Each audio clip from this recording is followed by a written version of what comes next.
les quiero pedir un poquito de silencio. Vamos a arrancar con la clase.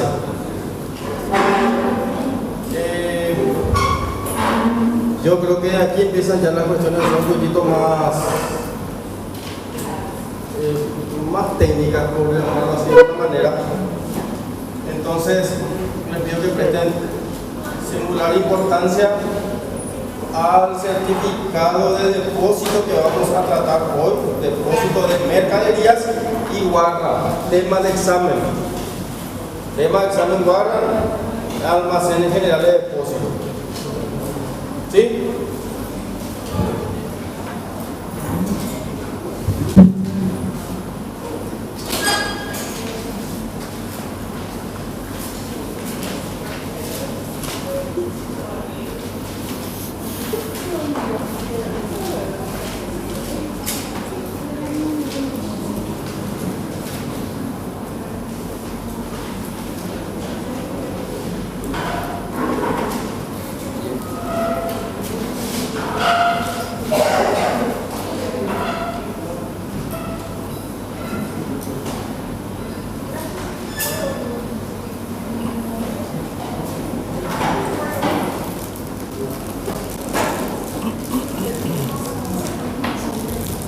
Bueno, vamos a hablar un poquito de lo que históricamente fueron los orígenes de los almacenes generales de depósito, ¿verdad? Entonces, históricamente se tiene de que los almacenes generales de depósito ya existen desde los orígenes de las primeras civilizaciones que conocemos, que son las más antiguas, ¿verdad? La egipcia, la helénica, la romana inclusive, ¿verdad? Entonces, primeramente utilizaron este tipo de depósitos como una suerte de organización que realizaba el Estado como para preservar los cultivos, refiere específicamente a granos, ¿sí? Granos, llenas de cereales y algún otro tipo de semillas que se manejan en el agro. Entonces, lo que se requería era la guarda y la conservación de estos granos y su distribución al pueblo en general. Entonces, como pueden ver, desde sus orígenes, el Estado se vio involucrado, o por lo menos vio la necesidad y la importancia de por lo menos controlar esta actividad, y consideró, ya desde antaño se consideró que era una suerte de servicio público que venía a brindar el Estado. Así como conocemos hoy día los servicios públicos que brinda el Estado, que son necesidades del pueblo. ¿Cuáles son esos servicios públicos que hoy conocemos, por ejemplo? Energía eléctrica, agua, transporte, básicamente a eso se resumen lo más conocido, ¿sí? Alimentos, el Estado ejerce cierto tipo de control, ¿verdad?, sobre ellos, pues es considerado de primera necesidad determinados artículos. Entonces, ¿cómo se puede dar cuenta? La seguridad, la educación, hay muchos ejes que son considerados en el gobierno contemporáneo que son de interés nacional. De la misma manera, cuando nosotros nos trasuntamos a los orígenes de la civilización, ¿qué es lo que requerían ellos en esos momentos, verdad? Satisfacer una necesidad primaria de alimentación. Tal es así de que conocemos históricamente los acueductos romanos. ¿Por qué hacía eso el Estado? Porque consideraba que era una obra de interés público. Ahí vamos a llegar a los silos. Específicamente, hoy por hoy, ustedes conocen lo que son los silos. Doctor, sí. Desde el Antiguo Testamento, del Génesis, ya se habla de la acumulación de granos, específicamente trigo, para poder llegar a tener comida durante los años en que venían las incidencias climatológicas que afectaban. Por ejemplo, en el Génesis, capítulo 5, me parece que habla sobre José. José tenía sueños, interpretaba los sueños de los faraones.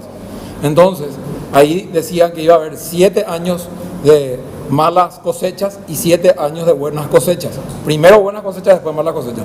Entonces durante los 7 años, primeros años, había que guardar lo que se cosechaba para los siguientes 7 años, por ejemplo. ¿Perdón? Para la época en donde no iba a haber cosecha. Ahí está, un testimonio más, ¿verdad? De lo que estoy hablando, ¿verdad? Porque eso es así. Lo que el Estado hacía era previsionar eso para los tiempos de escasez. Entonces el Estado consideró que era necesidad pública esto y organizaba así los almacenes de depósito ya en forma rudimentaria.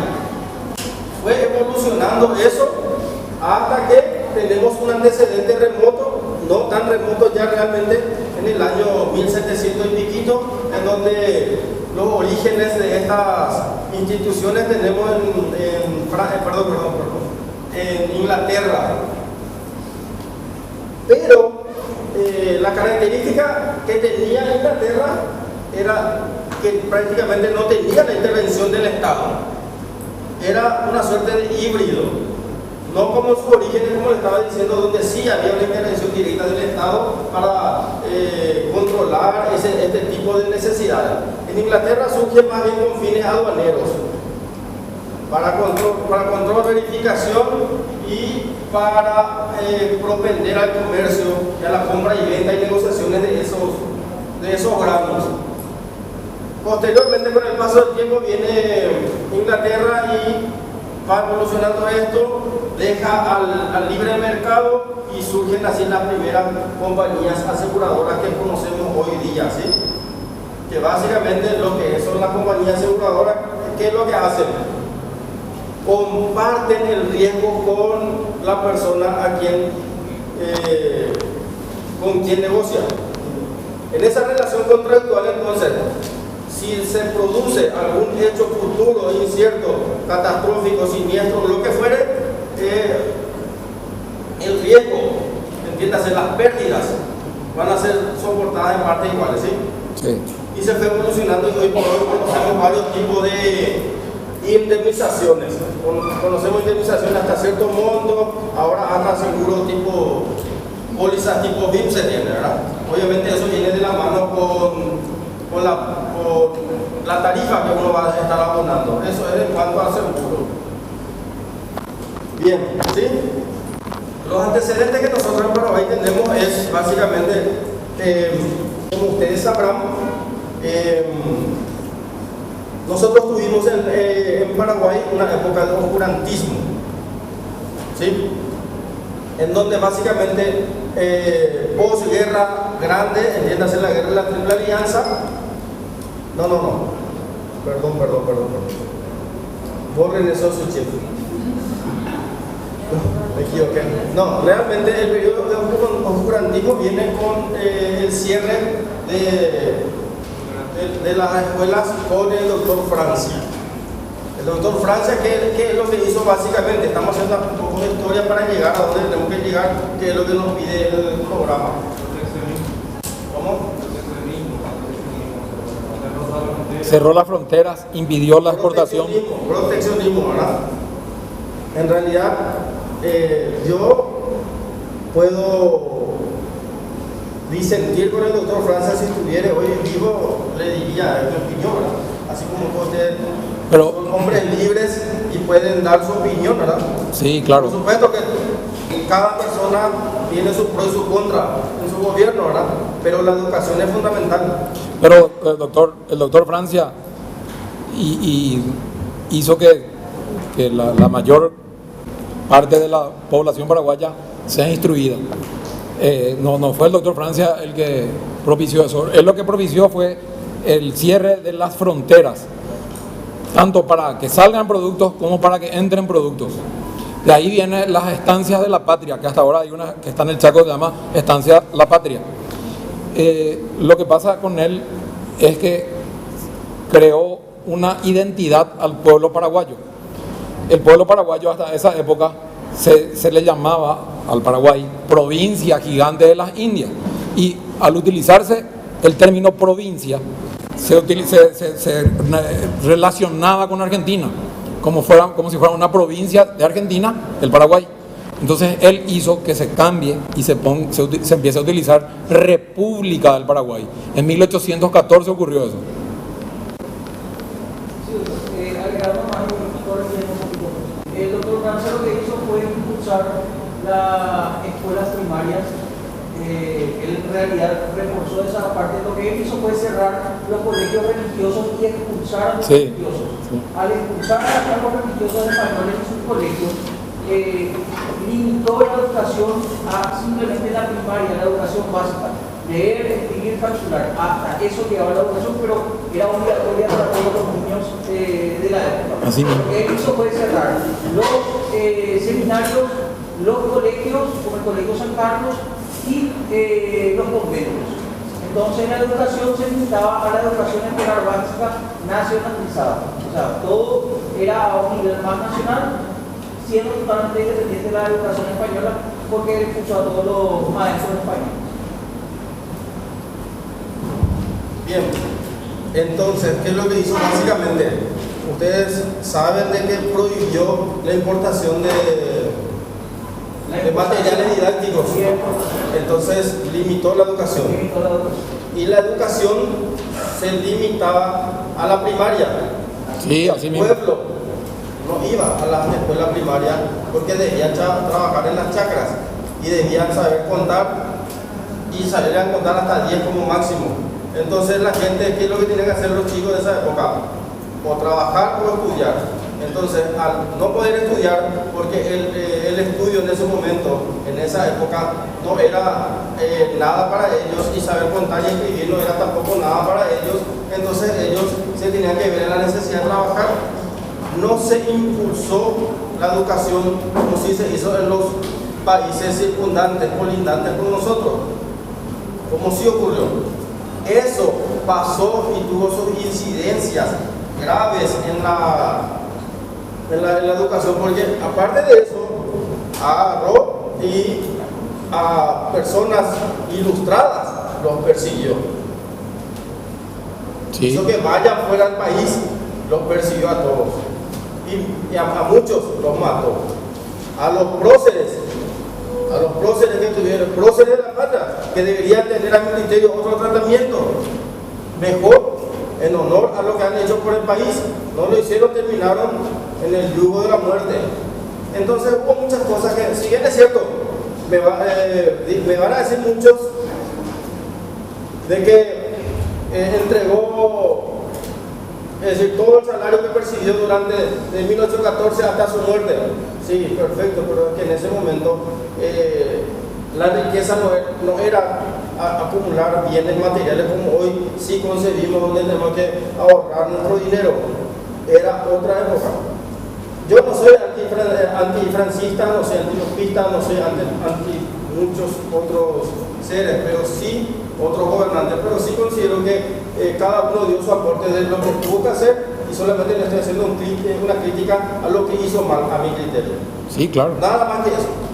Totalmente. No quiero yo que con esto se entienda que el doctor es antifrancista o cosas así. No es para polemizar, sino que digo nomás, opino yo que si hubiéramos potenciado ese aspecto, nosotros no hubiéramos llegado a lo que yo estoy llamando oscurantismo. Porque, ¿qué es lo que pasó? Llegamos hasta el año 1900 y tanto, y la gente no sabía leer y no sabía escribir. Esa es nuestra realidad, ¿o no? ¿Sí? No, para mí que no. Por ejemplo, doctor, usted dice que le sacó a todos los eruditos y a todas las personas que pensaban un poco. Y don Carlos estaba acá cuando don Carlos Antonio López estaba en Paraguay cuando doctor Francia murió. Sí, él estuvo, y después el resto. No, ya está bien, pero vos dijiste que le sacó a todos. No, es a todos. No puedo decir a todos utilizando así literalmente. Pero bueno, sin ánimo de entrar a la polémica, bueno, vamos a seguir con esto. El punto nomás es lo siguiente, de que a lo que yo quiero llegar es que nosotros tuvimos una época de oscurantismo donde la gente era analfabeta total. Eso nos llevó a que disposiciones del Código Civil argentino estuviera vigente en el Paraguay, tal cual. Código Civil argentino pasa a regir en códigos como si fuera en Paraguay, porque no había gente con capacidad para escribir 2 líneas, 2 párrafos. ¿Sí? Eso fue así. Por ley de la República, el Congreso, ¿sabe qué hizo? Porque no tenía personas capaces de escribir, de dictar nuestras propias leyes, de autogobernarnos. Entonces, se tuvo que sacar una ley por decreto de ley Paraguay, se adoptó el Código de Comercio argentino y el Código Civil argentino y estuvo vigente añares en Paraguay. Hasta que en el año 1987 se dicta el primer Código Civil paraguayo, que es el que sigue estando vigente, elaborado por ¿quién? Legazperi. Legazperi. Eso es lo que ocurrió. Entonces tenemos un periodo oscurantismo. Me van a decir sí o no, vamos a discutir, perfecto. Eso es lo lindo del derecho de que se presta el debate. Y el debate siempre tiene que ser sano y no llevarlo al fanatismo. Porque si no, nos sacamos el saco y empezamos que no debería ser así, en serio le estoy diciendo, porque esto es lo que ocurre en la audiencia cuando te van a ejercer la profesión. Si tu contraparte te plantea algo, no le vas a desafiar o que te en plena audiencia. Que la gente toma personal. Claro. No entiende que es un trabajo. La gente cree que es la persona. En el decálogo del abogado van a tener en ética del derecho, o no sé cómo se llama ahora, es olvida uno de los decálogos. Olvida, dice futuro. ¿Por qué? Porque nos enseña a no apasionarnos. Si bien es cierto que debemos amar el derecho y apasionarnos, ¿verdad? Pero no al punto de fanatizarnos. Y cuando uno gana o pierde un juicio, ya tiene que olvidar y arrancar con el otro juicio. Olvidar inmediatamente. No apasionarse y llevar al plano personal las cosas. ¿Sí? Yo realmente respeto lo que dice el compañero. ¿Por qué? Porque va a ser mi colega. Y me parece muy acertada su apreciación, porque se supone y entiendo que habrá leído algo. Ahora, cuando estamos hablando con gente que no leyó y te quiere imponer algo, ahí ya no se puede llegar a eso. No, pero totalmente. Lo cierto y lo concreto es que llegamos a ese punto de lo que estoy diciendo, de que tuvimos que estar regidos por disposiciones, porque eso es lo que nos está pidiendo la regulación actual, la regulación nacional, digo. La regulación nacional estuvo en el Código de Comercio, Sí.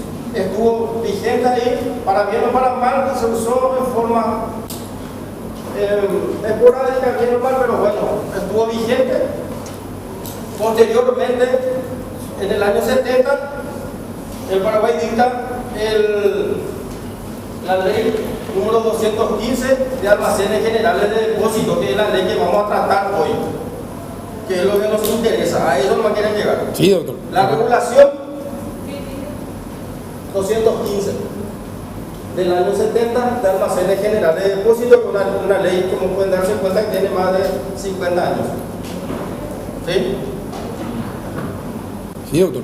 Bueno, entonces,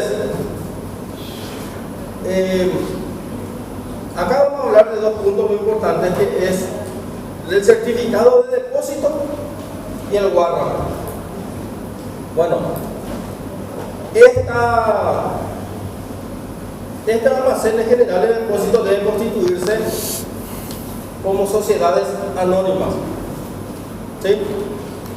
La forma de constitución debe ser sociedad anónima, por el hecho de que lo que buscó el codificador de la ley en cuestión es que en el caso de muerte del constituyente, la persona jurídica, en este caso, porque una sociedad anónima es una persona jurídica. Si bien es cierto, como ya habíamos mencionado clases pasadas, de que debe actuar como una empresa entendida como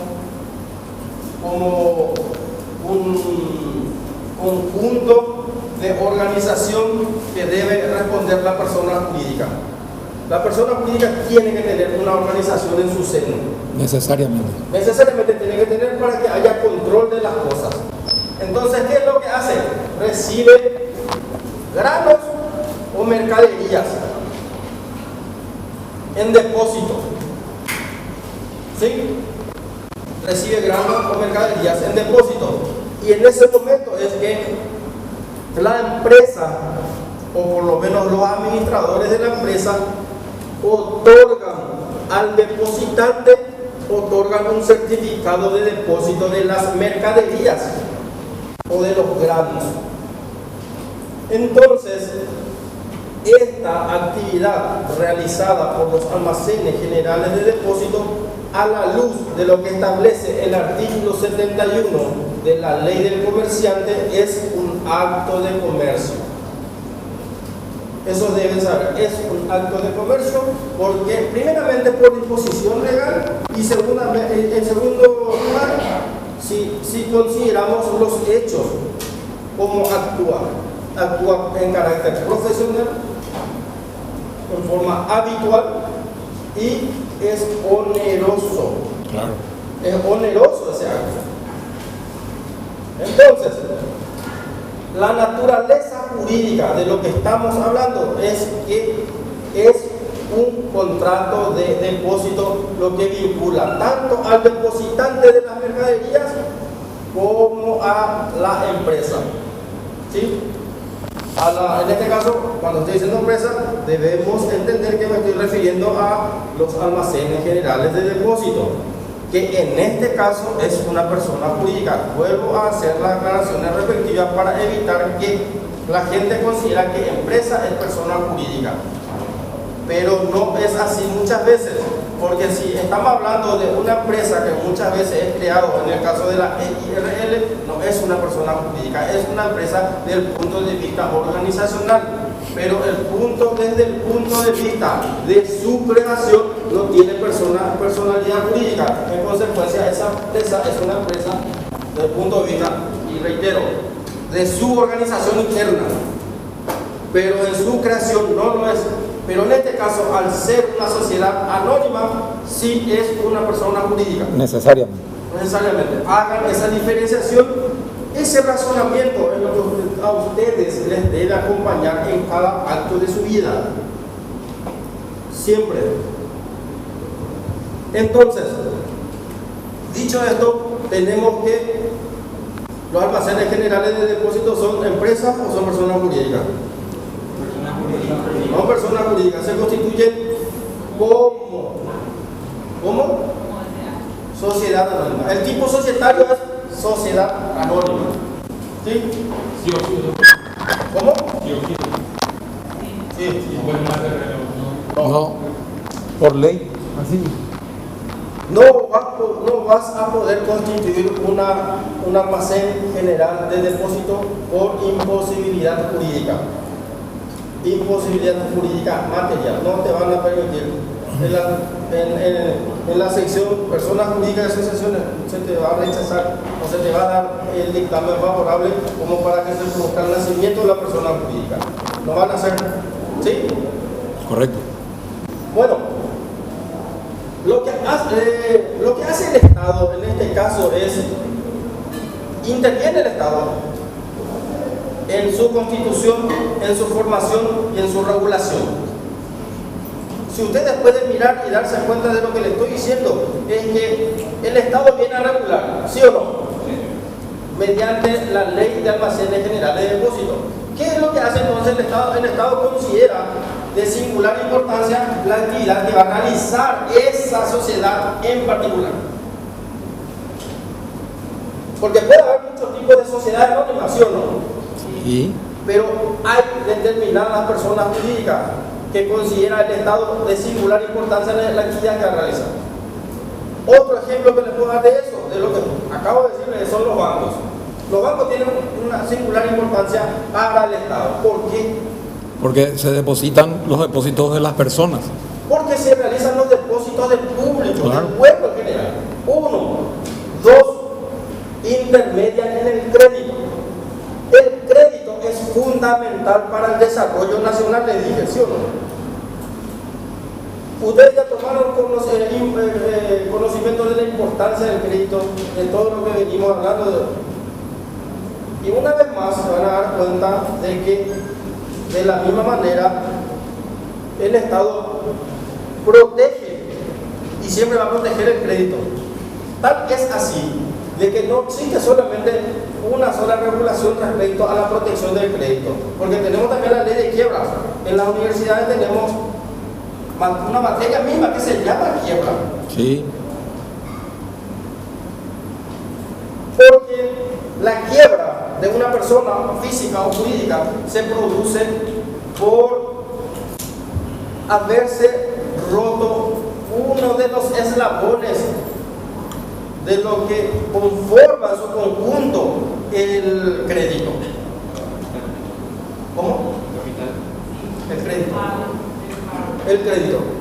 Y que es precisamente el pago, la cesación del pago, la imposibilidad del pago, fraude, dolo, incumplimiento, malas decisiones, malas inversiones, una serie de factores que puede desencadenar que se rompa ese eslabón de lo que finalmente es llamado el crédito y que es tan importante para el Estado.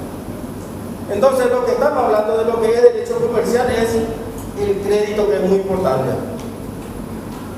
Y es ahí, del crédito, donde nace el guarda. Estos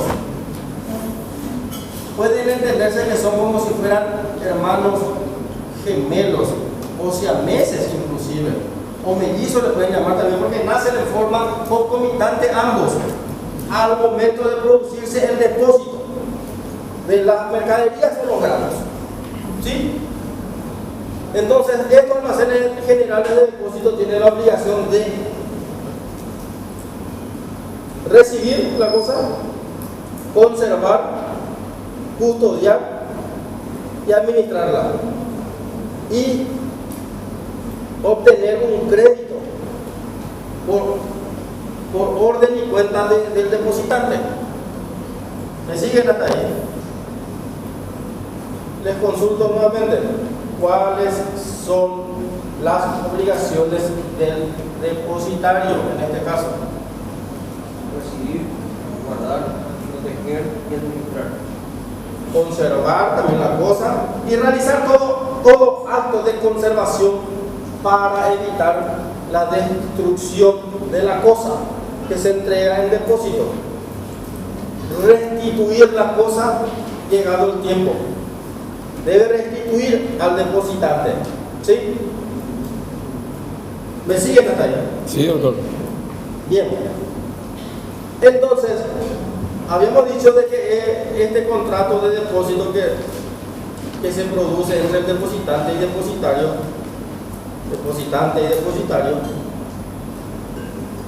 es de naturaleza comercial. Sí. Y la naturaleza jurídica del mismo es un depósito. No hay duda en eso. No es como otras instituciones del derecho que podrían presentarse a complejidad. En este caso es muy sencillo. Se entregan mercaderías o granos en depósito. El depositario debe cuidarlas, conservarlas y administrarlas, y realizar todo tipo de gastos que sean necesarios por orden y cuenta del depositante. Y acá viene un tema muy importante. Esos gastos que son necesarios para la cosa no deben superar el 20% del valor del depósito. Eso es una disposición que establece la general de depósito, que debe realizar el depositario. ¿Sí? Sí. En cuanto al capital de la sociedad anónima, si mal no recuerdo, por disposición de la Superintendencia de Bancos, que es el órgano de fiscalización del Estado, que es una entidad dependiente del Banco Central del Paraguay, que se encarga del control, fiscalización y supervisión de varias entidades, dentro de ellas los almacenes generales de depósito. Por resolución de la Superintendencia, disponía de que la sociedad anónima tiene que tener un capital mínimo de 3.000 millones de guaraníes. Les aclaro que pudo haber subido eso. Les aclaro, pudo haber subido este monto mínimo de constitución para este tipo de sociedades. Pero supongamos que se siga manteniendo en 3.000 millones de guaraníes. Capital mínimo, puede ser más también, ¿sí? Sí. El 60% del capital social debe ir invertido en infraestructura para la guarda, custodia y conservación. Infraestructura, muebles, inmuebles, maquinaria, todo lo que ustedes consideren como una empresa para su buena organización, manipuleo, contrato de personal, porque ustedes tienen que mirar, ustedes suelen ver los silos. Sí. Los silos tienen que tener un sistema de aireación adecuado para evitar de que los granos entre sí produzcan moho y en consecuencia se echa a perder esos granos, ¿verdad? ¿De quién va a ser la responsabilidad si eso ocurre? Del depositario. Muy bien. Entonces, ¿qué es lo que está haciendo el depositante? El depositante es una persona dedicada a los trabajos agrícolas. Entonces, al producirse los tiempos de cosecha, ¿qué es lo que hace? Se produce la zafra y no puede llevar él Al silo. al silo, No. a los almacenes generales de depósito o al silo. No lo puede llevar. Entonces, ¿qué es lo que hace el silo? Envía sus camiones. Claro. Entonces, el transporte queda incluido dentro de los servicios que debe realizar, tanto para recibir el depósito de las mercaderías o granos como para su venta, porque estamos hablando acá de granos de muchos pesos, no estamos hablando de 1 kilo, estamos hablando de toneladas, ¿sí? Entonces, una vez que se produce el traslado, la empresa tiene que contar con maquinaria adecuada para su traslado y posterior manipulación, Sí. embalaje, transporte, todo lo que implica la conservación de esos productos, ¿sí? Y la guarda tiene que tener un sistema de seguridad adecuado para evitar de que se produzcan los robos, hurtos, lo que fuera, porque si se pierden, en este caso si se pierden por hurto, la responsabilidad será de quién? Del depositante. Del depositario. Del depositario. Del depositario, ¿sí? Sí. Entonces, estamos en la misma línea todos. Acá no hay, todavía no tenemos una suerte de confusión, ¿verdad? Sí, sí. Estamos bien.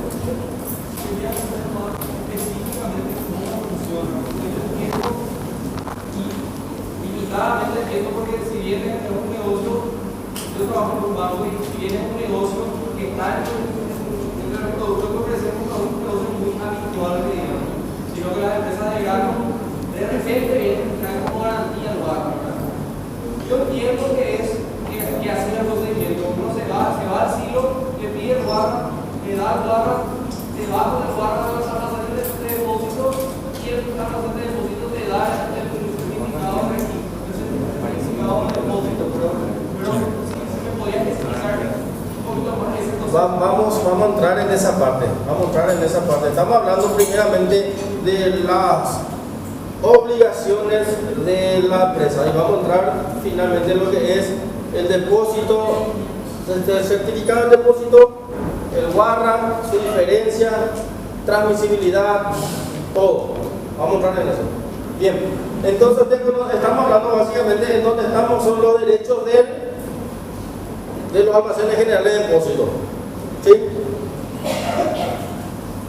Se produce el depósito de las mercaderías. En ese momento, aparte de los demás libros de comercio que están obligados a llevar todos los tipos de sociedades que conocemos, tienen que llevar los libros de entrada y salida de las mercaderías, que deben ser de forma cronológica, debe estar asentado todo, nombre, apellido, fecha, cantidad de granos me refiero a peso, ¿verdad? Peso, volumen. Humedad. ¿Cómo? Humedad. Al entrar, el grano se mide la humedad.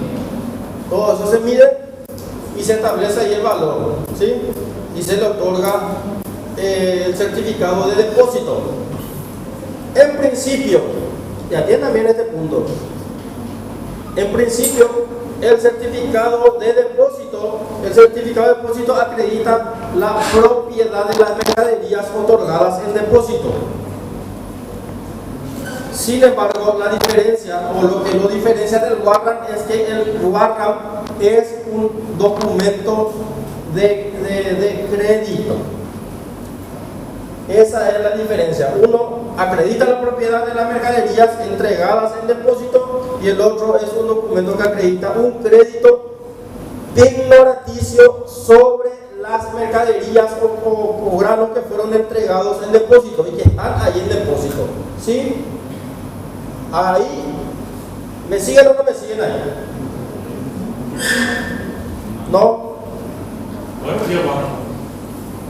El warrant es un documento que acredita un crédito ignoraticio sobre los bienes o mercaderías que fueron entregados en depósito.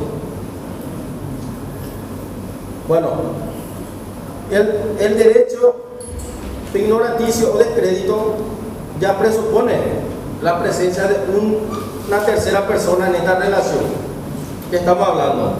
Depositante, depositario, y ahí ya entra un tercero que es el acreedor. Sí.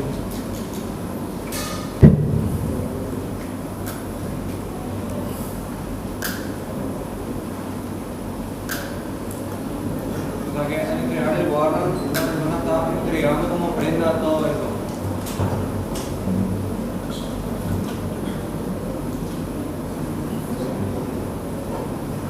Para que vos te vayas a sacar un crédito. Una garantía. Es una garantía de que vos depositas. Ah, eso no sé. Eso no sé. Yo me quedo con eso, yo me quedo con tu. Hay que saber.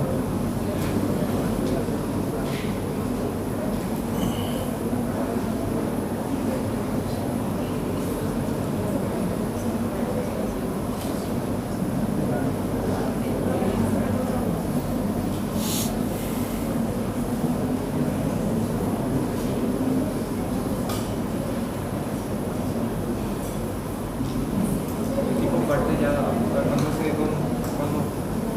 se cosecha las hojas y se lleva al público, Imaginen. ahí se va el activo corriente, ¿verdad? Sí. Imaginen acá. Como le estaba diciendo, se entrega en depósito las mercaderías, ¿sí? Ahí surge la figura del depositario. ¿Quién es el depositario? El almacén. El almacén. El depositante, y ahí nace el certificado y el warrant. Por eso le dije que son hermanos estos documentos. Entonces yo le consulto, ¿cuáles son los documentos que nacen o que se deben entregar a raíz del contrato de depósito de granos o mercaderías en los almacenes generales de depósito? Certificado de depósito y warrant. Dos. Sí. ¿El certificado de depósito qué es? Demuestra que vos depositaste ahí eso. Esa mercadería. Acredita la propiedad de los bienes entregados. Sí. El depósito. Y el warrant. Es un título de crédito. Título de crédito. Prendario. Prendario o ignoraticio significa lo mismo. Acredita prenda. ¿Por qué? Porque los bienes que fueron entregados están prendados. Claro. En virtud de eso. Entonces, ¿qué es lo que ocurre acá? Imagínense, esto es lo lindo de la institución que estamos analizando. Lo bueno de esto es que lo que se busca siempre es dinamizar el crédito, facilitar el crédito. Entonces, no hay mayor idea que sea mediante un título de crédito. Y es ahí que nace el warrant. Entonces, ¿qué es lo que pasa con esto? El warrant es un documento con las mismas condiciones que el certificado de depósito, pero lo que ocurre es que es un documento en donde la persona es negociable. Claro. ¿Cómo? Es transmisible por endoso. ¿Sí? Entonces, el depositante, que es el propietario de los bienes entregados en depósito, si necesita negociar esos granos, y es lógico suponer que no va a estar llevando 3-4 toneladas a su espalda para Claro. negociar. ¿Sí o no? Sí, Entonces, ¿qué es lo que hace? Lleva su guarda. certificado de depósito. Ah, ¿Para qué? Para acreditar de que están depositados ahí. Entonces, el tercero en esta relación, y que va a llamarse de este momento acreedor, negocian el porcentaje. ¿Sí? Y ese porcentaje, bueno, llegan al crédito. Entonces, el tercero está garantizado su crédito, el crédito que va a otorgar. claro. Porque si no le devuelve el dinero otorgado en préstamo, ¿qué puede hacer? ¿Cómo? Guardar, negociar, su parte. Puede echar mano sobre el título de crédito Retirar. mediante las vías de remate. Pero por el porcentaje que de crédito no más grado sobre todo. No, sobre su porcentaje. Por lo que le corresponde. Claro. Usted no se puede Sobrepasar, claro. Usted no se puede sobrepasar porque si no te estaría cometiendo un enriquecimiento indebido. ¿Cómo le sacan la parte de los granos y puede... No, vamos a entrar ahí. Vamos a entrar. Quiero que entiendan esta parte. Vamos a entrar ahí.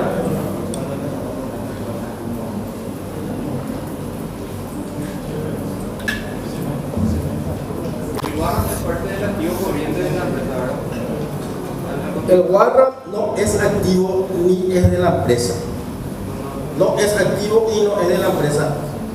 Es un documento financiero que demuestra un crédito con un tercero que es acreedor, y lo que hace es otorgar un privilegio para este señor pueda echar mano sobre los bienes Depositado. depositados.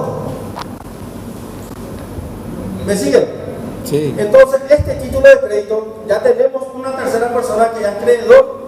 Esta tercera persona puede conseguir un comprador inmediatamente. Supongamos que sea soja. Y acá me pueden ayudar y decirme dónde es apetecible soja en el mercado mundial, la soja paraguaya. China, China. Rusia. China. Bueno, supongamos que tenemos un comprador inmediatamente ahí de Rusia o de China y que quiere comprar a buen precio. ¿Sí? Entonces este señor puede vender a China si quiere, inmediatamente. Entonces, estos granos que están depositados en los almacenes generales de depósito garantizan de que la cosa va a estar bien guardada. Me refiero bien guardada a que no va a poder ser hurtada, no va a poder ser robada, no va a sufrir menoscabo, disminución, no va a tener pérdidas. Se va a mantener íntegramente y va a ser de la misma naturaleza y calidad y cantidad, mismo valor depositado. Porque si estamos hablando una tonelada de soja, yo no sé cuántas clases de todo tipo de soja hay, pero me imagino que habrá de diversas calidades. Sí. Entonces tiene que ser de la misma cantidad, calidad, especie. Entonces, especie, estamos hablando soja, cantidad, una tonelada y de la misma especie. No se puede entregar, no puede exigir, ni tampoco se puede entregar una menor calidad o viceversa. ¿Me siguen?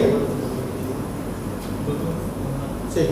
Una consulta, en el artículo 28 del TADN, toda la siguiente dice: emitir el certificado de depósito igual una mercadería no podrá sufrir embargo, imperio, secuestro o cualquier otro gravamen que trae su plena y libre disposición, salvo cuando tuviera extravío de algunos documentos. No podrá sufrir embargo, imperio, secuestro o cualquier otro gravamen. No, yo no dije que se puede secuestrar y tampoco dije que se puede embargar. Y claramente ahí, y vamos a entrar en el punto que teníamos que entrar. No me quiero adelantar a eso, porque vamos a entrar y quiero que hagan esa la pregunta respectiva. Porque si te respondo ahora, ¿y cómo me va a pasar? Porque me lo acabas de preguntar, ¿cómo va a ser? Y cuando lleguemos allá ya no vamos a olvidar esta parte. Necesito que por parte vayamos entendiendo. Cuando entremos en el punto de inembargabilidad de los de la mercadería, ¿sí? Entonces estos puntos entiendan perfectamente. El certificado de depósito acredita la propiedad a prima facie porque acá yo le voy a realizar una aclaración. Si bien es cierto de que a prima facie se entiende de que el certificado de depósito acredita la propiedad de las cosas entregadas en depósito, sin embargo, los almacenes generales de depósito no pueden exigir la propiedad de esas cosas.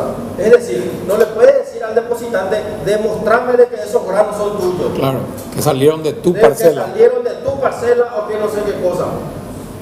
Los almacenes generales de depósito solamente deben limitarse a recibir la cosa. ¿Por qué?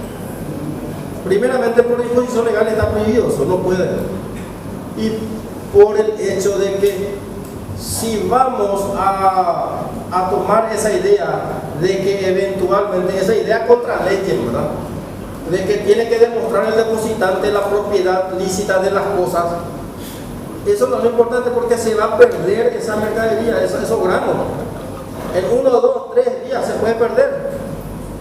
Le puede agarrar moho y destruirse totalmente. Unas plagas vienen, comen o gallinas, lo que se va a destruir. Entonces estaría infringiendo su rol principal, que es la de la guarda, la custodia y conservación de la cosa. Ahora bien, si el depositante vino y hurtó, no sé cómo haría, ¿verdad? 1 o 2 toneladas, medio difícil hurtar 1 o 2 toneladas, así que nos demos cuenta, ¿verdad?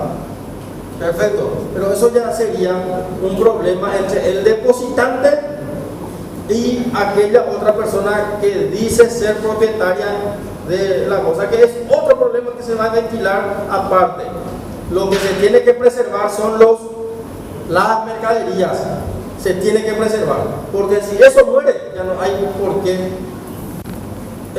todo lo demás, y van a entrar en otra demanda ya otra vez, y eso ya no tiene nada que ver, ¿sí? Entonces, si bien es cierto de que el certificado de depósito a prima facie acredita la propiedad, o por lo menos si se le pregunta entre más examen ahí, la diferencia, diga usted la diferencia entre el warrant y certificado de depósito. El certificado de depósito acredita la propiedad, punto, terminó ahí. Salvo que se le haga esta pregunta, necesariamente debe ser propietario el depositante. No hace falta.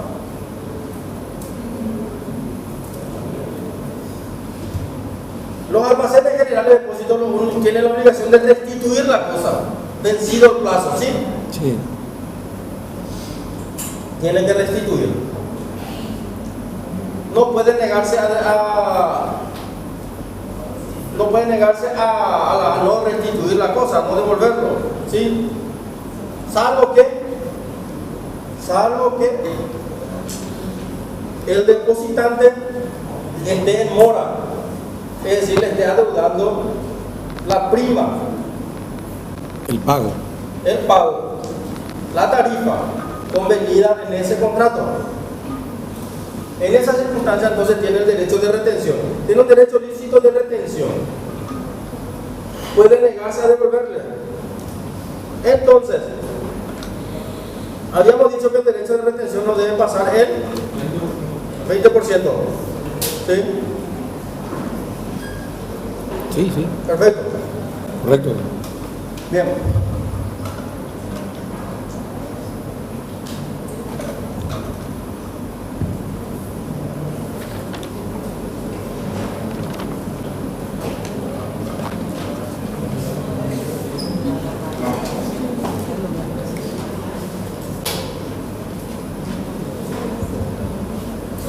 Bueno, acá vamos a entrar entonces entonces ahora la inembargabilidad de las mercaderías.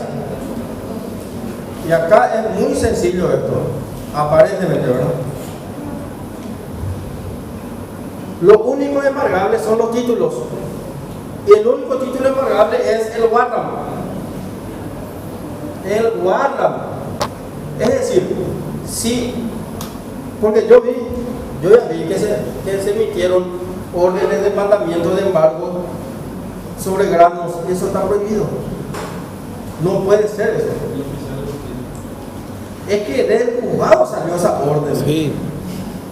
Es que del juzgado salió.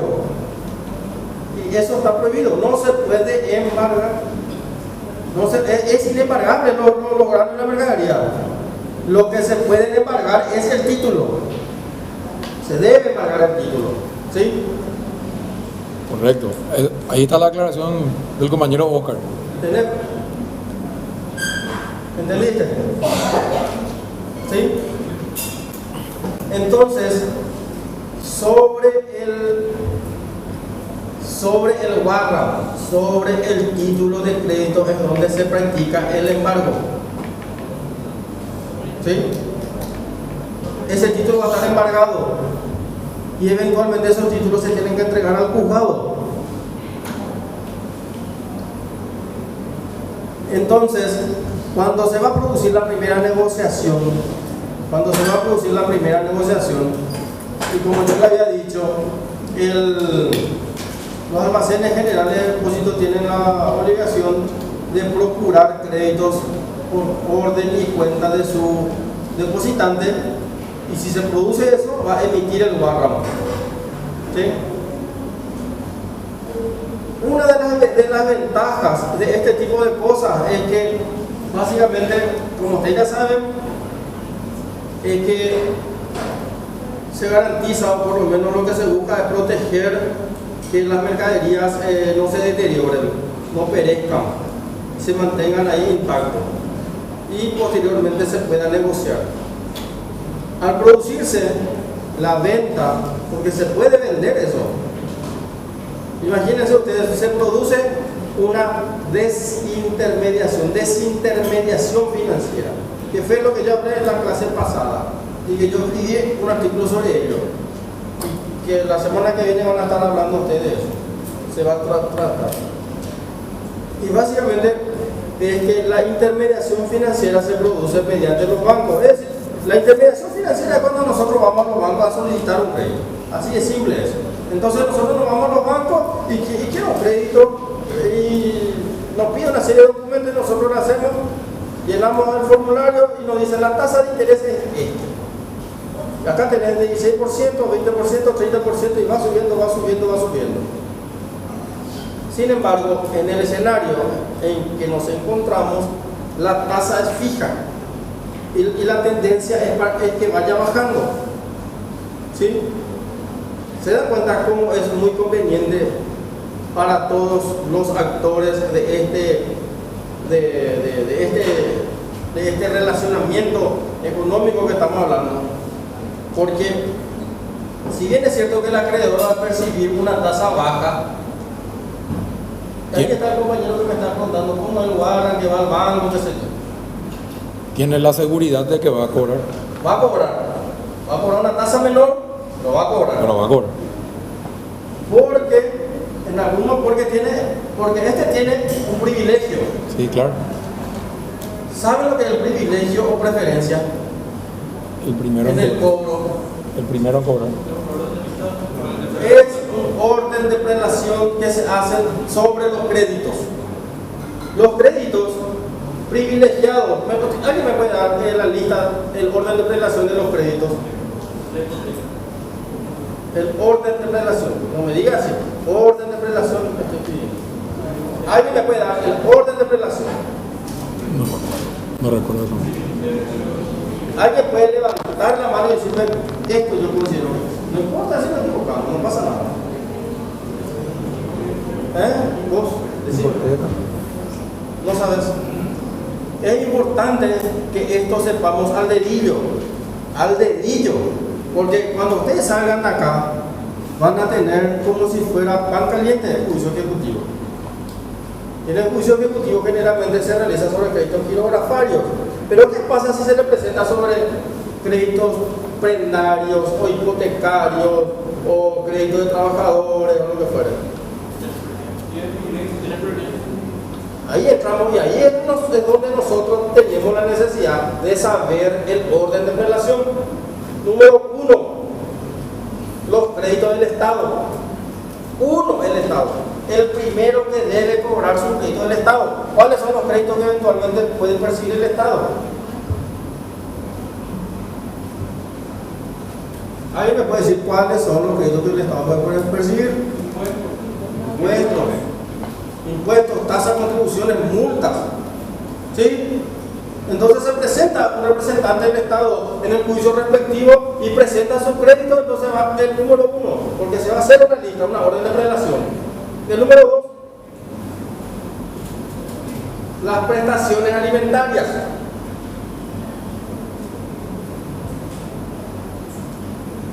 Es lógico suponer que el alimento no puede esperar ni tampoco puede estar en el último lugar.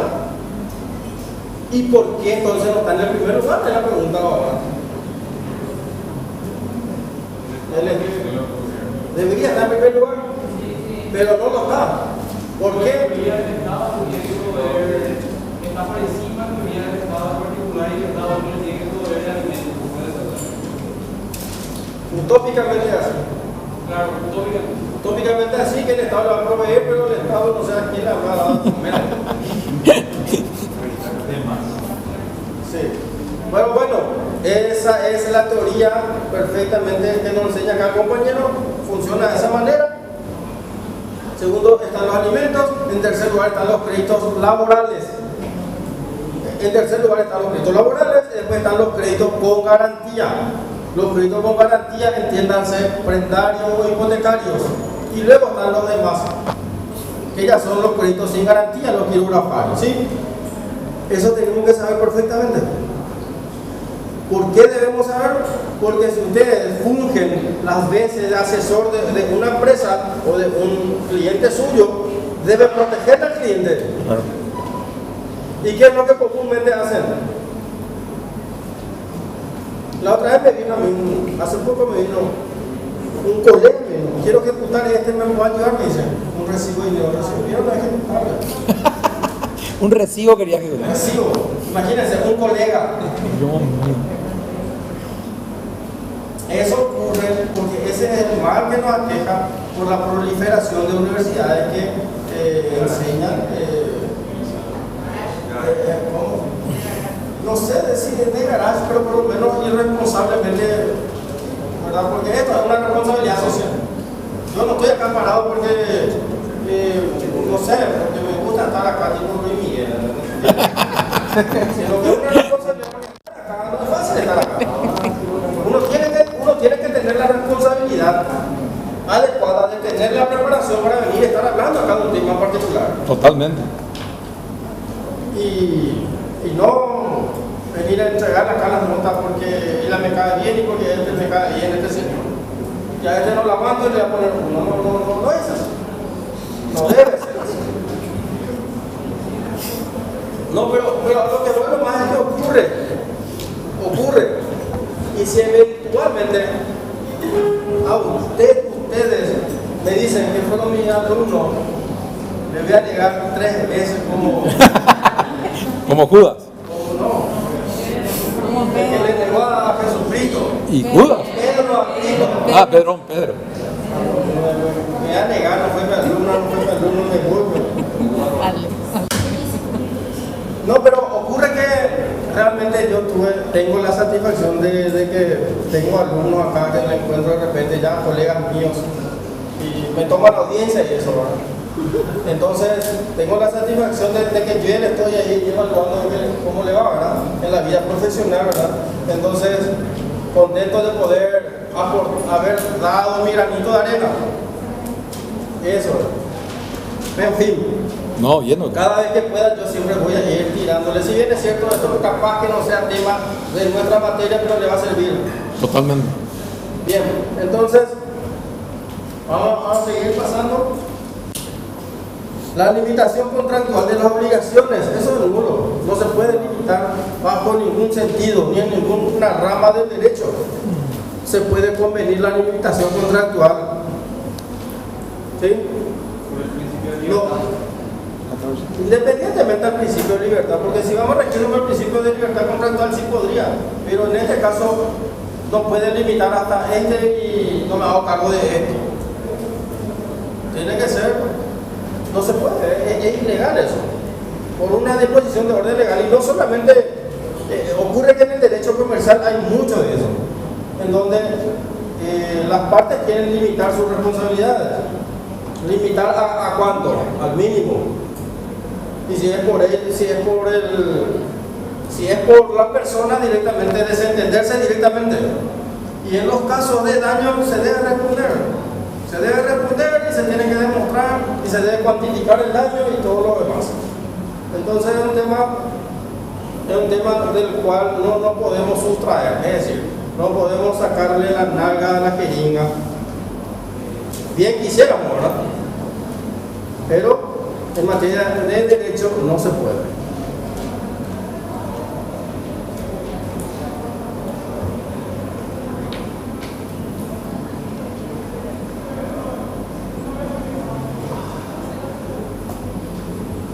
El plazo del Warram es de 6 meses. Ah, 6 meses. El plazo del Warram, la vigencia del Warram es de 6 meses. Entonces, el nacimiento del Warram se produce entonces con el certificado de depósito y eventualmente si ya se va a solicitar el crédito, se va a estar buscando, ya nace el Warram. Y se especifica el monto, el crédito, la persona, lugar y fecha de su otorgamiento. Y la persona, a nombre de quien se otorga, que sería el primer Warram. Dijimos que esa persona puede negociar ese Warram. Endosando. Se endosa. Esa persona le vende a otra persona, se endosa. Así finalmente. Pero solamente el título, ¿verdad? El propietario del grano sigue siendo el propietario del grano. Sí. Solamente, pero tiene que pagar el crédito. Se tiene que pagar el crédito. Si no, no puede sacar su grano. Claro, puede, porque el otro tiene acción contra él. El almacén de depósito, ¿cómo No, sabe? el almacén porque está en el Warram. Hay una línea cronológica de transmisión y se va poniendo ahí los montos. Entonces, usted tiene que pagar el crédito. ¿Sí? Usted puede negociar con el otro. Entonces, entre esos sucesivos negocios y esas personas que van surgiendo en el Warram, se produce una relación de solidaridad entre todos los endosantes. ¿Entienden? Son solidarios. Llegado el momento, al tenedor del Warram, entiéndase el portador, no el tenedor, como aquí le digo, ¿no? Al tenedor, le digo tenedor porque es el término que se va a utilizar en derecho. El portador. Difícilmente que digan portador, tenedor. El que tiene. Bien. Obviamente que ese es el acreedor principal y va a querer el cobro. ¿Sí? Entonces, ¿qué es lo que puede hacer? Si no se le va a cobrar, bien, no pasa nada, cobra su crédito, terminó. Si no cobra, ¿qué pasa? Ejecuta. Le envía una carta colacionada al propietario. Al propietario, al depositante entonces. Al depositante. Y sobre otros bienes se le puede guardar para poder equiparar los bienes de ella. No. Por el Warram. Entonces, tiene que pagar, ¿sí? Recibe la carta certificada, la carta certificada con aviso de retorno, de que efectivamente se entregó a la persona. Ese aviso, carta certificada con aviso de retorno. Recibió, tiene que pagar. Si se robó, se perdió el Warram, hubo ahí, ya es otro problema que se va a ventilar a la luz de otro juicio. Pero en principio debe pagar.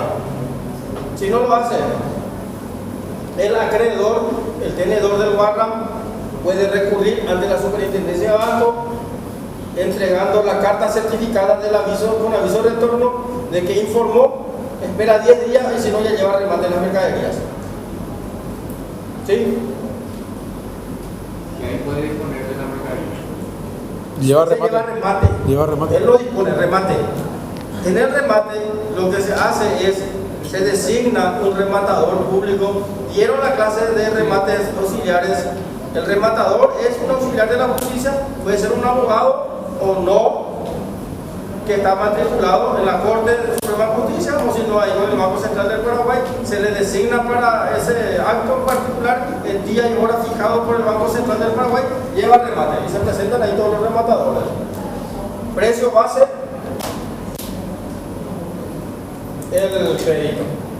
Y eso es lo malo, porque si tu crédito es de $2.000 y vos tenés $1 millón, vos como propietario no vas a perder no vas a perder 800.000. Claro. Pero en el remate ya sale de las manos del propietario la negociación, porque ya queda ahí al mejor postor.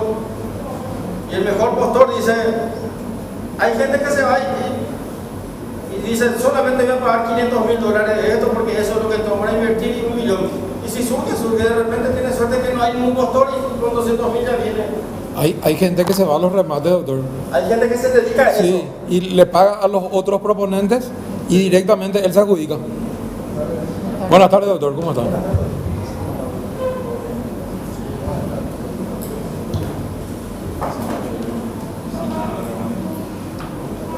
Hacen eso, en serio te digo. Vos te vas a hacer un remate en una casa y llegas así. Uy, te dicen, no, toma 3 millones y andate de acá. ¿Qué? Toma 3 millones y andate de acá. ¿Viste? y hacen eso los perros. Buenas tardes para todos. Buenas tardes. Hoy desarrollamos el capítulo 10. Almacenes generales. Sí. Como siempre, la finalidad del instituto es lo más importante para la carrera. Entiéndase que se pueda entender y pregunta de examen explicar cuál es el motivo de la existencia de un almacén general. Entonces esto es algo más que teoría, es algo más que leer la ley 215, el Código Civil y otras disposiciones normativas. Entonces se recomienda siempre la existencia,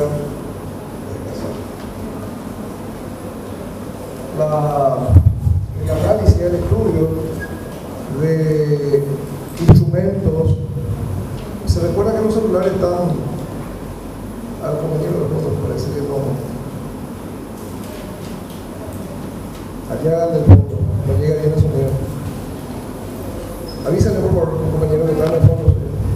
Los celulares no están permitidos en la clase. A todos los compañeros se les recuerda. Tampoco las notebooks, las netbooks, las tablets, cualquier cosa digital que puedan tener no está admitido en la clase. Bueno, entonces, concluyendo un poco esta jornada del capítulo de almacenes generales de depósito, varias preguntas de examen. Una de ellas, ¿quién es el ente contralor? ¿Quién es la autoridad que autoriza el funcionamiento, que las controla y eventualmente que las cierra o las interviene a los almacenes generales de depósito? ¿Alguno de ustedes pudo notar eso en el contenido? Me imagino que leyeron antes de la clase del día de hoy, ¿verdad? ¿El Banco Central o doctor? Banco Central. Porque el Banco Central es supervisor principalmente de operaciones financieras, de seguros y también del control de semillas. ¿Les parece razonable? A ver. ¿Sería el Banco Central o ya sería la Superintendencia de Banco? Bueno, una pregunta muy precisa, más de mercantil no que de uno, pero la Superintendencia de Banco, muy importante lo que señala el compañero, es el brazo auditor contralor del Banco Central del Paraguay para operaciones financieras. Para operaciones de seguro, la Superintendencia De seguros. y en particular, paradójicamente, la Superintendencia para Almacenes Generales de Depósitos. La tradición de los países que tienen legislación de almacenes generales de depósitos, donde los bancos centrales tienen contralor, cada país varía. Los bancos centrales generalmente son autónomos. En algunos países del mundo son una dirección de un ministerio, pero generalmente son entes autónomos. Paraguay es uno de ellos. El Banco Central es una persona jurídica de derecho público con autonomía. En ese sentido, la importancia en el sector, porque se le atribuye al sector financiero el contralor, es por la gravitación que tiene la agroproducción dentro de la economía de nuestro país y por ser uno de los principales productos. Tengamos en cuenta que una almacén general de depósitos sirve para cualquier tipo de depósito, de bienes fungibles o no fungibles. Pregunta de examen. ¿Cuáles son los bienes fungibles? ¿Recuerdan ustedes?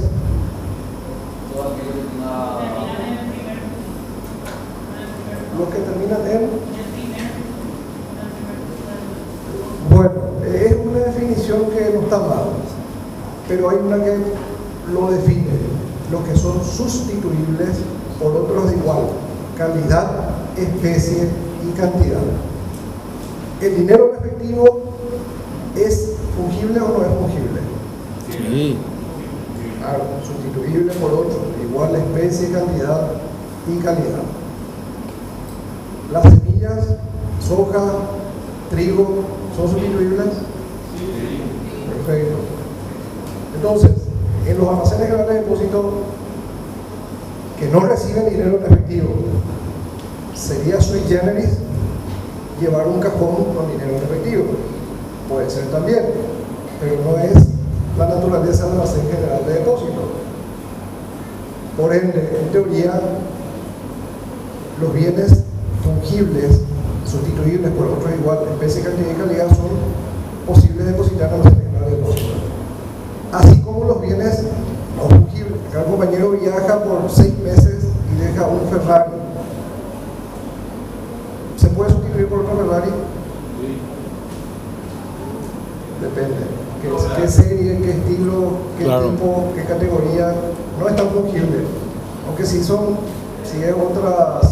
bien que tiene serie es otra cosa. O sea, hay bienes que no son sustituibles y que también se utilizan los almacenes generales de depósitos para guardarlos. El modelo americano, que todos lo conocen seguramente porque ven los programas, todos vimos alguna vez, de subastas, sí, de container a puerta cerrada y otras modalidades que existen en el mundo, son almacenes generales de depósitos, bajo la legislación de los Estados Unidos de América, que se hicieron muy conocidos por algún programa. O sea, el modelo de negocio existe en el mundo como un servicio. Y el modelo de depósito existe en el Código Civil como un instituto genérico. Está el depósito regular y el depósito irregular. Entonces, el almacén general de depósito es parte del derecho positivo con un modelo específico dentro del género. El género es el contrato de depósito. Y el contrato de depósito tiene 1000 divisiones: bancario, almacén general de depósito, depósito en custodia.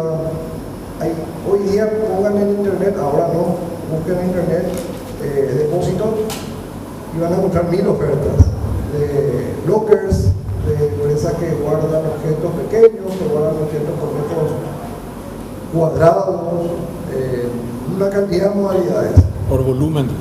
Por volúmenes diversos y en distintas condiciones de seguridad. Bueno, la ley 215 establece un instrumento que es el guarda. Pregunta de examen. Se le mal llama en el negocio de los commodities rastrear al depósito de mercadería. Si ustedes buscan después, no ahora, el guaranteo se lo trata así. Dígame, adelante. ¿Quiere opinar? ¿Quiere mudarse? Sí, está libre. Bueno, bien, bienvenido. El almacén general de depósito tiene dos instrumentos. El certificado de depósito, pregunta de examen, que es el instrumento necesario, que forma parte de la concepción del negocio. Y otro instrumento posible, que es el warrant. Y el warrant es un instrumento accesorio complementario que se emite para que pueda ser utilizado aquello que está depositado como garantía ante un eventual crédito. La emisión del warrant, que es un instrumento hasta ahora físico, también es electrónico, dependiendo las condiciones y modalidades contractuales, pero sigue siendo físico en papel.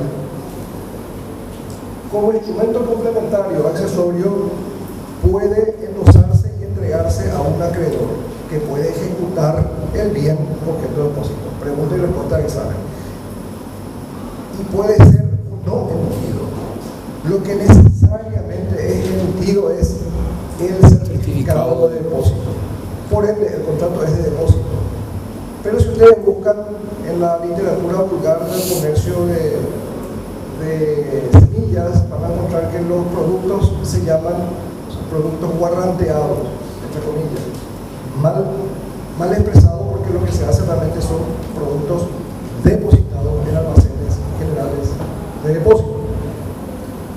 Si buscan marcas, van a encontrar Algesa, Jical, una cantidad de marcas que están en los puertos, que están en zonas de las afueras de Asunción, que tienen locales físicos geográficos de almacenes generales de depósito. Y los usos y costumbres mercantiles ya han expandido el modelo y han permitido, por la propia ley, de que estos almacenes generales alquilen los propios silos alrededor de la República del Paraguay, dentro de la República del Paraguay, como mecanismo para negociación de grano. O sea, ese es el mundo real. Lo que ustedes están leyendo aquí es teoría. Queremos que entiendan, que curiosen, que experimenten y que den un paso más para entender, aunque no sean especialistas, aunque alguna vez digan ustedes que nunca lo van a usar, pero que entiendan qué es el almacén general, cuál es su finalidad, dónde está instalado y cómo aterriza en ese mundo empresarial esta figura que es el almacén general de depósitos. Bueno, ¿alguna pregunta?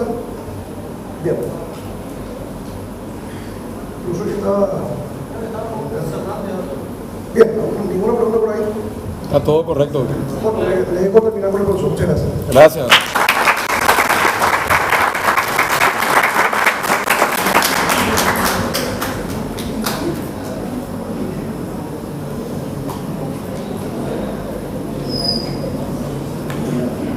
Bueno, vamos a terminar ya prácticamente. Entonces, el warrant, en principio habíamos dicho que se tiene que pagar, no pasa nada.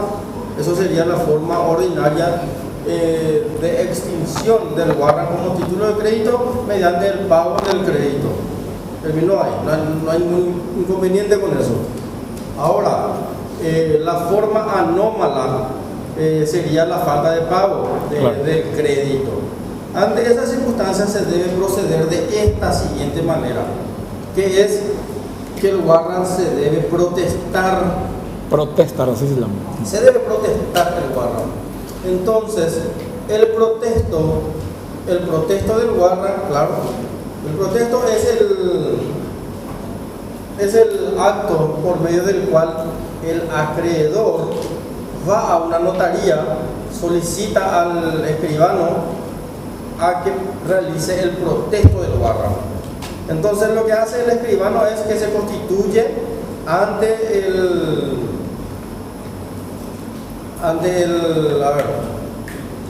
propietario, entiéndase, depositante. Ante el depositante, no ante el almacén general, sino ante el depositante. Ante el depositario. Y realiza una escritura en donde lo que hace es individualizar el Warrant.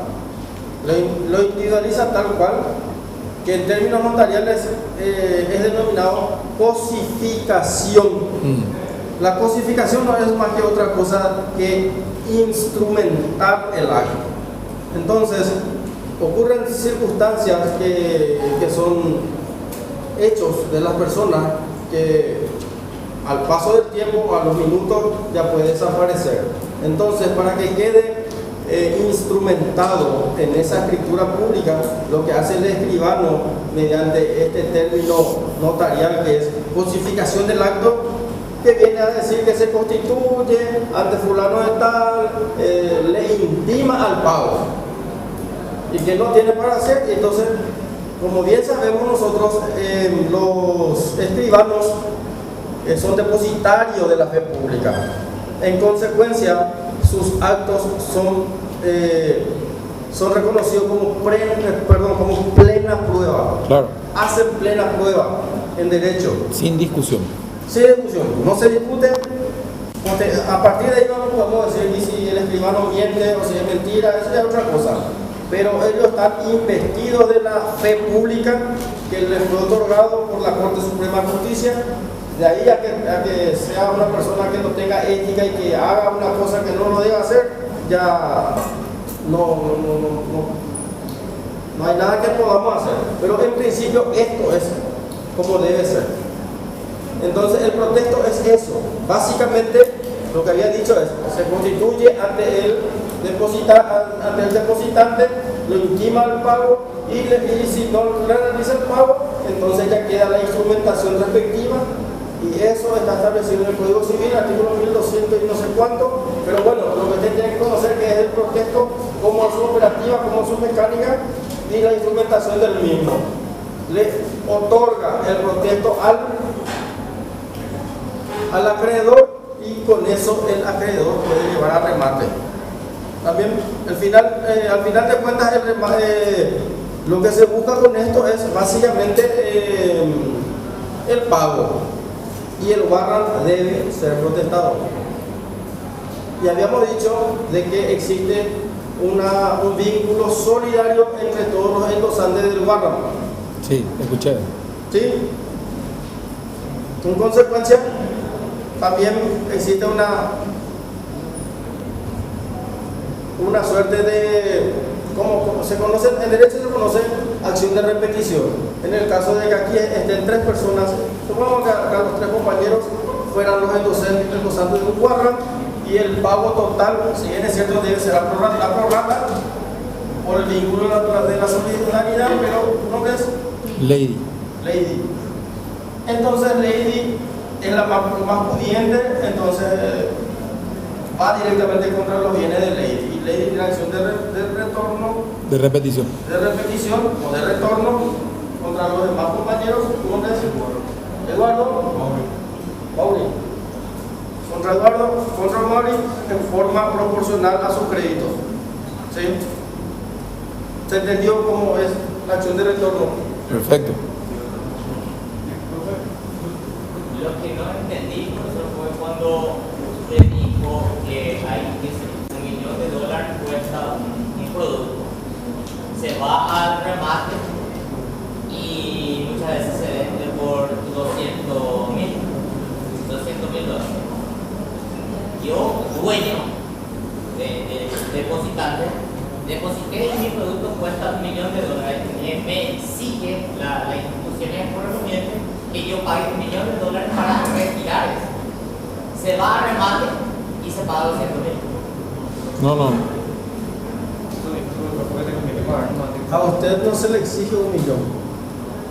Usted lo único que tiene que pagar acá es la prima por el depósito, que no va a ser $1 millón. El $1 millón de lo que estamos hablando hipotéticamente en este caso es por el valor de los bienes depositados. Sí. Y los $200,000 del que estamos hablando era el crédito.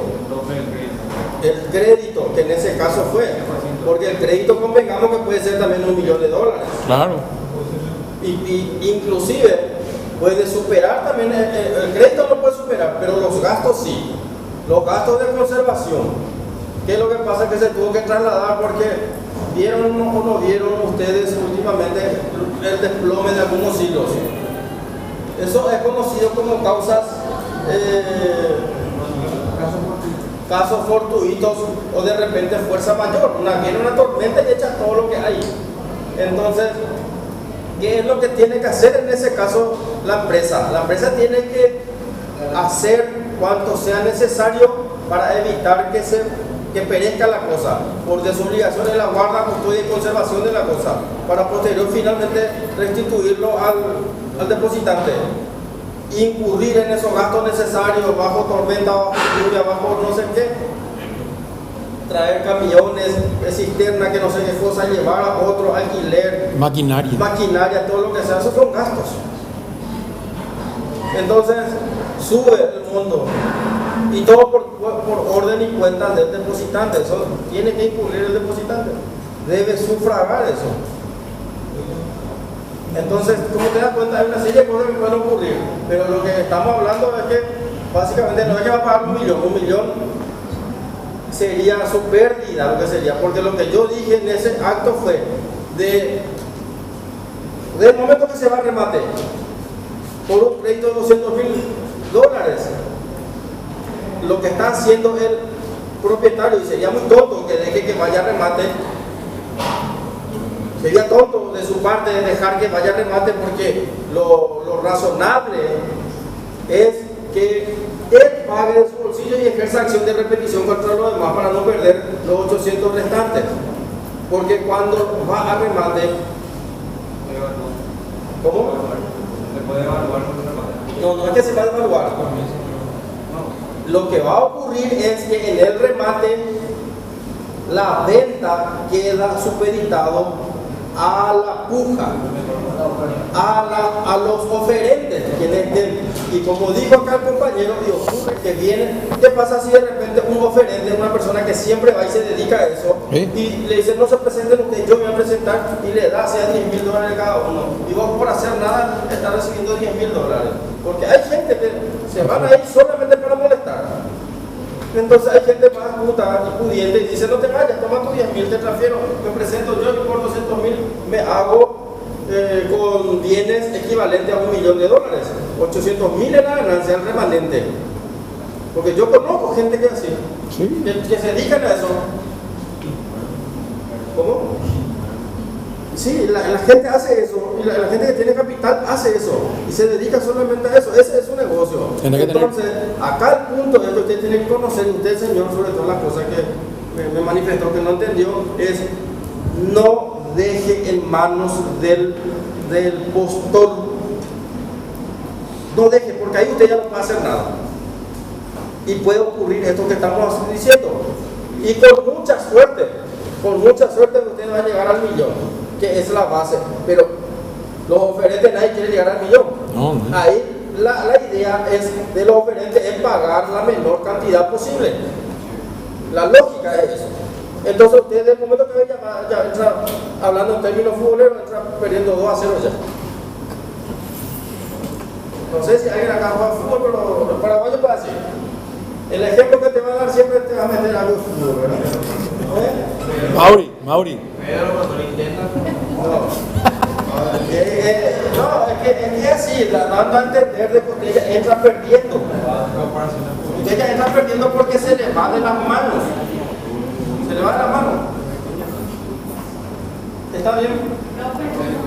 Señor. El certificado de depósito de bonas puede ser fraccionado. Por ejemplo, de 10 toneladas puede ser 5 y 5. No, uno nomás.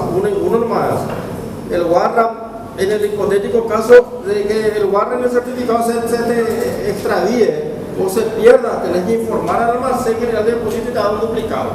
Pero tienes que comprobar fehacientemente de que se produjo esas circunstancias alegadas, o si no, no te va a dar. Y si vos estás perdiendo un certificado de depósito, ¿qué estás perdiendo? El título. La propiedad está perdiendo. La propiedad está perdiendo. Pero quiero saber si es que de 10 toneladas puedo hacer un certificado por 5 toneladas. O sea, necesariamente por uno. para anular ese robo. Sí, pero tiene sus vías. La misma cosa, el cheque de la aplicación de eficacia. Ahí se tiene que informar al almacén general de depósito y si tenía, va a recurrir directamente al órgano jurisdiccional y si el juez quiere y acreditado los extremos que vos estás alegando, puede ser que te dé o no el juez. Pero ¿qué es lo que ocurrió? Perdiste. Es la cosa es que te caiga plata, perdiste. Eso es en el tema de los cheques. Señora. El monto base Del crédito. de $200.000, esa es la base, esa sería la base. Si tu crédito es $200.000, $200.000. Si tu crédito es 800, 800. Y entonces va a ir subiendo eso, no va a poder bajar. En el remate, ¿cómo va a ser? Nadie ofrece y uno ofrece 500. Eso va a subir. Eso va a subir. Y por eso, Cuando baja es a la holandesa, que es a la baja. Y son algunos casos muy específicos. La puja convencional es a la alza. La puja holandesa que conocían es a la baja. entonces la base de 200.000 y va subiendo. Va a subir. Eso es lo convencional que ocurre acá en remate en Paraguay. Entonces, ahora tiene efecto legal 6 meses. ¿Qué pasa? Cada 6 La vigencia de 6 meses se tiene que informar y se tiene que renovar. Y si te olvidas,